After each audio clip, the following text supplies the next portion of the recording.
Hello friends, today we are going to be making a sugar-free raspberry jam. Tastes like fresh raspberries in a jar. This stuff is amazing, super easy recipe, so let's get started.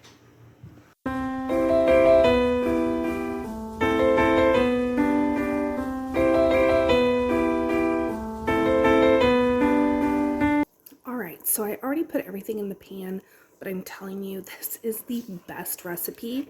So I had to show you. I realized I don't have this on my channel. So what I have in here is 2.5 quarts of fresh raspberries that I have just mashed up with my masher. I leave the seeds and everything in it. I know some people don't like that. There is a way to strain them out. It takes a whole lot of effort, especially for raspberries. But if that's what you want to do, more power to you. I leave them in. I think they add a nice flavor and texture. So we have 2.5 quarts of red raspberries, a cup of water, and then I add a tiny bit of lemon juice. And then you can add your sugar to taste because this is a sugar-free jam. I don't think it needs anything. If you are using sweet berries, this is delicious just the way it is. And the lemon juice is not needed. I just like to add a couple tablespoons of it because I think it really just, I don't know, it complements the berries. And then the only other thing you need to add is your sugar-free pectin. So this is what I use.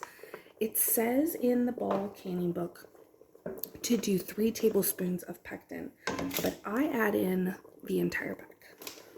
I don't know what it is about pectin. It never does me right. So I always add more. So for this recipe, 2.5 quarts of your berries, crushed, seeded or unseeded, 1 packet of sugar-free pectin, and then a cup of water, a couple tablespoons of lemon juice. And then you want this to come up to a rolling boil, so a boil that we cannot stir down, and let it boil for 1 minute. At that point, if you want to add some sugar to taste, you can do that. Bring it back up to a boil for an additional minute. We're not adding any sugar, so I'm not going to be doing that step, but just know that you can, absolutely, and you can add as much or as little sugar as you want. And then, like I said, bring it back up to a boil and let it boil for 1 minute, and then continue on with the next steps that I'm going to get ready and show you. Okay, so while we are loading up our jars, you want to go ahead and have your water bath canner heating up so we can get this show on the road. Theoretically, you would have a funnel. I don't know why, but my funnel is the first thing to disappear from my cabinets. The kids love it. So anyway, we're not using a funnel today, but you want to do 1/2 pint or lower. And then we want 1/4 inch of headspace. Now these are going to process in the water bath canner for 10 minutes, which means we're going to put them in there, submerge them by at least 1 inch of water.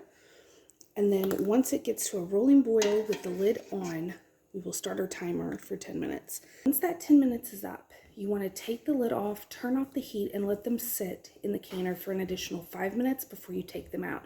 And it just kind of helps everything set up better.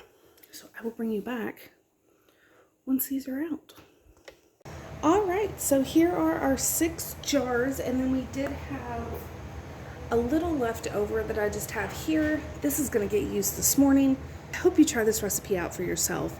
If you are wanting a more sugar-free, low sugar option, this is definitely the way to go. I know you can do strawberry too, but raspberry is just out of this world, and you will never know that it is sugar-free or low sugar because you can add the sugar like I told you. And I hope everyone is having a wonderful Saturday, and I will see you all on my next video. Thanks for watching.